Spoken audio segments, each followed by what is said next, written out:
doors, please. Próxima estação.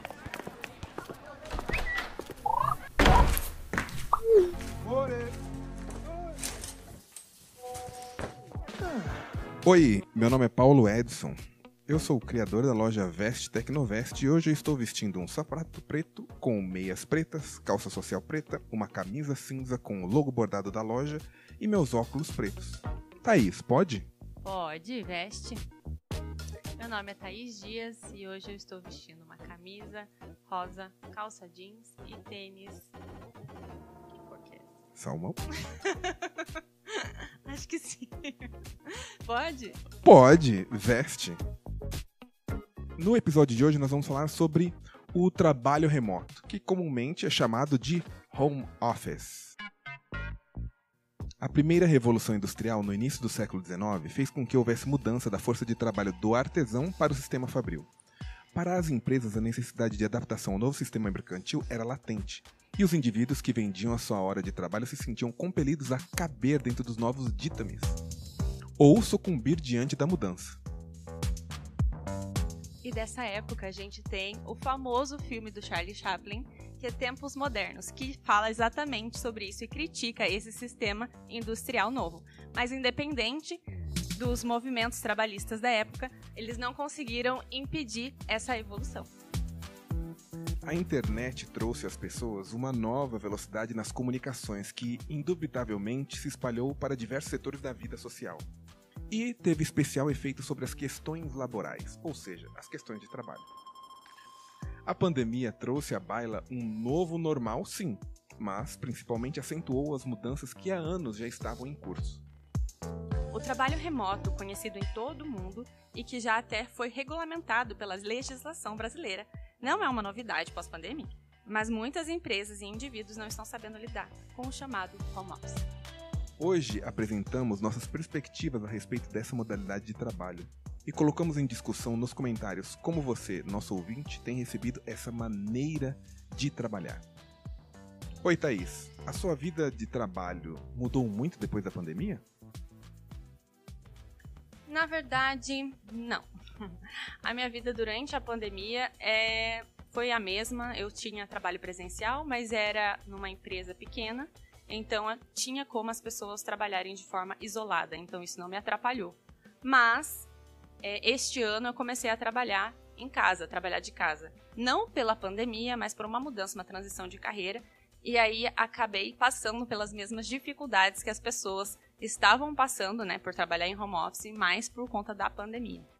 E você acredita que para você que é autônoma é muito diferente de uma pessoa que trabalha com uma empresa que tem uma supervisão direta, trabalhando com ela o dia inteiro?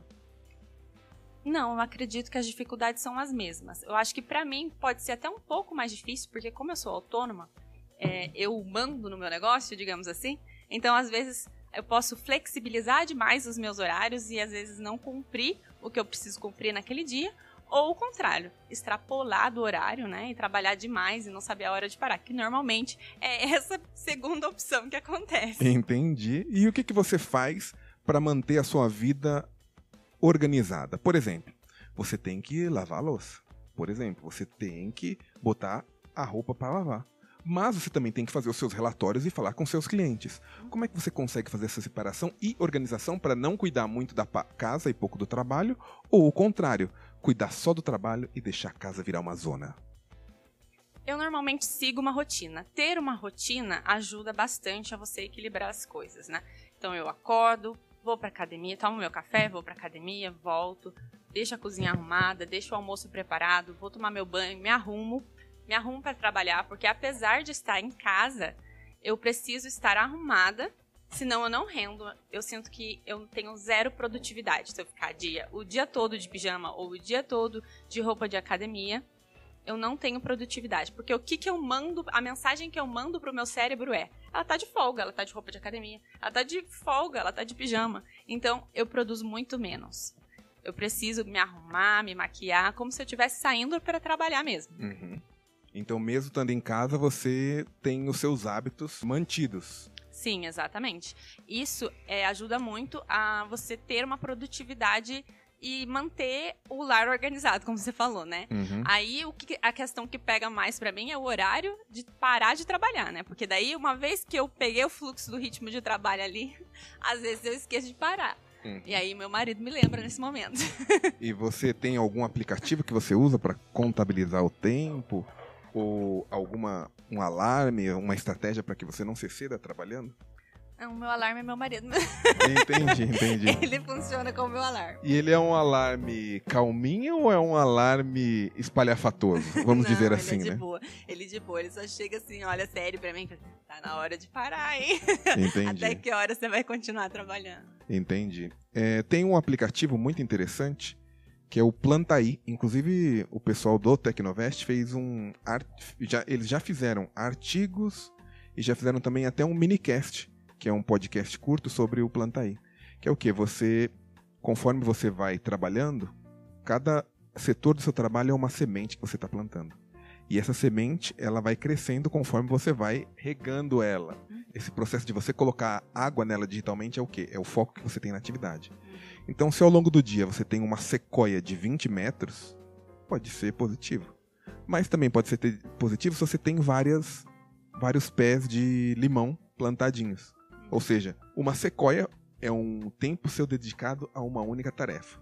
E um pomar com árvores de várias plantas seria você ter usado o seu dia para fazer várias atividades dentro da sua área de trabalho. Você acha interessante usar aplicativos também? Acho interessante, mas eu não me adaptei ainda. Já tentei, mas ainda não me adaptei. O que eu melhor me adaptei foi o Trello. Entendi. Daí lá eu coloco as minhas ideias. É um lugar que eu organizo as minhas ideias de tudo que eu tenho que executar. E aí, eu gosto muito de papel. Então, eu coloco no papel uma lista do que eu tenho que fazer no dia.